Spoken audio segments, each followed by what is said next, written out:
it is your buddy, Peace and Harmony with you here today. Much love going out to all the beautiful empowered harmonizers. We are zooming in and focusing in on a very important topic when it comes to new beginnings, when it becomes, a place of change or a realization or sort of an enlightenment when it comes to sort of healing through the journey after you have succumbed to, given in, or been beguiled beguiled by a female psychopath. It is very important to understand that it's going to cause a need for a new beginning, a change, an understanding, an enlightenment, an awareness, an epiphany, a consciousness when it comes to sort of moving through that phase of the manipulation, the involvement, the being sort of taken down by a female psychopath. And one of the important aspects, I think, is to arrive at, we've had a number of viewer questions about the female psychopath in particular, and what is so entrancing about this individual. Entrancing meaning it sort of gets you into this hyper awareness, this hyper arousal that causes sort of the coalescing or coming together of all the titillating senses of their target, whether it's a man or a female who they are targeting. We also have a lot of same-sex viewers as well. So not only male and female couples here that comprise our viewership, but there are also a lot of homosexual females who find themselves beguiled by and bewitched by this individual, or others who, it might be siblings and it might be parents, so their mother figure, who this has caused the beguiling relationship that is plagued namely by deception. So when we understand the word beguile, it means to charm or enchant in a deceptive way. To charm or enchant. So there's this feeling not only of a seductress, but there's this beguiling, sort of slithery nature. Meaning, it's and often enchanting means to sort of arise this sort of hyper arousal, hyper fascination that is titillating in nature, meaning it's sort of a stimulating nature. And it's oftentimes in a very peculiar mix. In other words, this individual really, their energy and their energetic vibration, it stands out from other females. And it causes the sort of a vacuum in a way to describe it, the energy that emanates. And remember that the etheric nature of people is this sort of untouchable nature. So it's an intangible sort of energy that sort of radiates and is magnetic. And it's different from charismatic. So you might say that person is very charismatic. They're very dynamic. They have this unique mixture of intelligence and compassion, as well as, attractiveness or, appeal. However, there's a very enchanting mixture when it comes to a female psychopath, in my opinion, because their etheric nature is tainted by this etheric energy, means an etheric emotional energy that radiates, that tends to transform and transfix meaning, including that of objects in their physical environment. So it's very sort of encasing or vacuumous nature, meaning it tends to absorb a lot of the attention in the room. The completely 100% attention, meaning there's something in their gaze, the psychopathic gaze, that's extremely sort of reptilian and very beguiling, meaning because of their thought forms, because they don't really have this sort of nurturing aspect what you might consider a homely nature, or sort of nurturing sense. I want to take care of you. You know, I want to be motherly to you. There's really sort of the absence of this. There's not really that sort of softness. If there's any softness, it might come in their hyper-arousal or their sexualization of everything. Everything becomes, because of their thought forms, which are not highly emotional in nature, they're extremely deceptive in nature. Meaning, you know, thoughts are things, William James, and thoughts will create a manifestation. As you speak, so it becomes. As you pronounce, you know, as you speak, you speak it into existence. And that goes as well with your own internal thought forms. It's very important to understand this object of human nature, and especially as it comes to understanding the beguiling and entrapment nature, sort of this sort of trapping, this sort of, you know, getting you not only in a sort of commitment sense, like ball and chain, but really almost like in entrapment and an entrainment, where it's like it's got you in its clenches, as if you walked literally into a path that was laid out for you, that had, for example, a lot of sort of, you know, grass that's like along the path. So you think you're walking along a grass path or a, you know, hay trodden path. And then all of a sudden, you know, you put one foot forward and then your foot is just clenched onto by this metal trap. All of a sudden, but that is kind of like, I would say, a whole body experience, where all of a sudden you feel this trapping. And a lot of men become very absorbed and seduced by this. They feel, you know, that it's then interpreted in different ways, particularly their look of desire, their come hither sort of psychopathic gaze, where it's this entrainment, meaning your body then begins to move according to their deceptive and very calculated moves. In other words, they're very aware. They're very aware of the physical body language that they provoke as a reaction in others. In other words, they see the eyes in them in the room. They look at men and they're able to understand their body language to a different and more complex depth than most individuals, females included. So they scope and suss out. They're very attuned to, because they don't attract and speak in a manner that is common to the norm of society. Meaning the psychopathic, you know, we have a lot of viewers who say, well, all women are like this, and they say that jokingly. That is really not true. A lot of women are, you know, they want, because, you know, of their nature, they're usually highly emotional in nature and empathetic, meaning they're more emotional than men.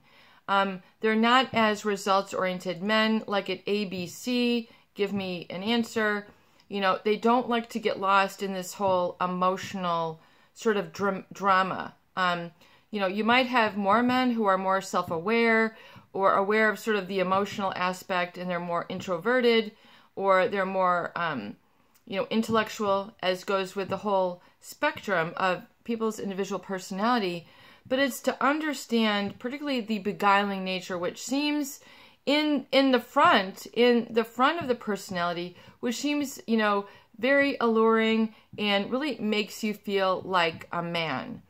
Or for the, you know, the woman, it would be like more like, you know, you know, for the female, homosexual viewers, it's this really sort of addiction. Like, I really just want to, you know, be absorbed by you. There's, you know, whether you're the dominant in the relationship or you're more the submissive, it really accentuates that aspect of your being. So it really causes this sort of gluing, this super glue sort of experience, all eyes, all senses on this person. And it's more than just a physical attractiveness. There's this etheric nature, which is very beguiling. And a lot of men are really drawn in. Either if it serves as a distraction, if they're currently married, these psychopathic women have no problem taking down the married, the committed, the precipitating stages of a commitment. They have no trouble, but back in the day, 2-timing, 3-timing you. We used to say, "You're 2-timing me." The psychopath has no problem sort of having number of dishes spinning in the room at one time, where most women would not subject themselves to this hyper arousal or multiple multiple partners. They just don't do that, I would say, in the norm of society. And if they're younger, if you're a teenager, maybe you're experimenting. But, our viewers are largely in their 20s, 30s, 40s, 50s, 60s. We're talking really our mature people. We also have a lot of viewers who their mother figure is this, and this creates a lot of confusion. It causes a lot of betrayal and not really feeling that you have a true mother. You kind of feel like this person is your mother, but they're not a mother in a motherly sense. And there's this sort of hyper arousal or hyper controlling through beguiling nature, which means it's like laid out in this positive, but yet you fall into this trap. You take another step forward. All of a sudden, you feel like you're falling down this chute or this tube of some other worldly experience, which you have not known in life before. So it's important to understand beguiling, I would say, as a descriptor, and to understand what that really means. And so that you're able to understand the cause that's created this effect of this sort of disorientation of being fooled, what I call hook, line, and sinker, for their partners or their siblings or for their children. Feeling another word would feel that even though you're in a relationship, you feel that you're not really in a true relationship. You're sort of displaced by this person. Displaced meaning like the Morrissey, that talks about like the Irish. And happy St. Patrick's Day to all you viewers. This is a big party day for a lot of the society, at least in the United States. People are all over it. If you look in your metropolitan, cosmopolitan cities, there are parties everywhere. I mean, everybody is like wearing of the green. And I think I'm wearing some olive green shoes today. So I'm definitely sporting the green. Being part Irish and part Norwegian myself, I am American, but everyone is like, are you Irish? Are you this? I am Irish, Norwegian, Danish, but I am American. So happy St. Patrick's Day, and luck of the Irish to you all. And when Irish eyes are smiling, as they say, the whole world is happy and gay. So I hope to give you some hosting and nurturing of that. And it's really interesting because I hope you all get a chance once, to go to a great Irish pub or an Irish restaurant, hear the music, hear the Gaelic, hear the happiness, and look at the parades. Even if you stream it online, check out some of the great Irish parades in your area. It's really a fun, spirited, high-spirited time. And the Irish are really a gregarious and very hosting and retiring sort of culture if you really look at it and study it. It's a very close-knit, and oftentimes a lot of libaciousness and a lot of drinking of your Guinness and your Black and Tans and all that, Jameson, which I don't drink that hard stuff whatsoever. But I hope you all get a chance to imbibe in some of the Irish culture today, wherever you are. I'm sure you can find a party or a sampling of your local beverage. But anyway, I digress. And the Irish are oftentimes very cozy. Their cottages, their homes are complete with a lot of like decorations and warmth, and it's really fun to look at some of their parades. Really, the Irish open up their houses. They've got a parade of parties going through. It's really quite unique. So anyway, once again, I digress. To understand the beguiling nature, is to understand that this is a quality that you do not want in a woman, in my viewpoint. And it's to understand also that beguiling means to charm or enchant in oftentimes a deceptive way, meaning there's something going on which you are not privy to, which is almost like, you know, underneath the surface. If you were to look at a lake or an ocean, their beguiling nature is quite deep. In other words, what you see is not what you get. You are getting an illusion. You are getting a falseness. In my viewpoint, I sort of equate it to a decoy, a human decoy. What looks like a woman, what seems like a commitment, what seems like a mother, what seems like the word, once again, seem being the operative word. There is not really that when the mask drops. And there unequivocally is a very true decoy. So like for people who fish or hunt, you know, there's a decoy. You might put a decoy out there so that the fish swim or the animal goes to, and then all of a sudden here comes around this innocent fish, you know, bites on the decoy, and there they go. They're caught by the fisherman. Or the decoy, you know, whatever it is, the duck, I don't know what they, you know, hunt with, but then, you know, the animals go for this thing, and then next thing you know, these people are hunting it down. It's a very sort of entrapping of these animals. So if we look once again at the root word, and I did take an English major in my studies, so I'm very interested in the spoken word and the meaning. So beguile comes from the English be, which means thoroughly, and the English guile, to deceive, which is the root word of beguile. So it's composed of be, which means thoroughly, and then guile, which is the Old English to deceive. The Middle English in the sense deceive or deprive by fraud. Be meaning thoroughly, and then the guile, which is an old no longer used word, Guile, to deceive. So there's also a commonly word used, guile, which means sly or cunning intelligence. Guile, Guile, is a sly or cunning intelligence from the Old Norse and the Old French, which is the Old Middle English from, you know, the United Kingdom. So this is the oppositeness of like honesty and candor. So it's very much like the old policy, you know, honesty is your best policy. You ain't getting it in with this person.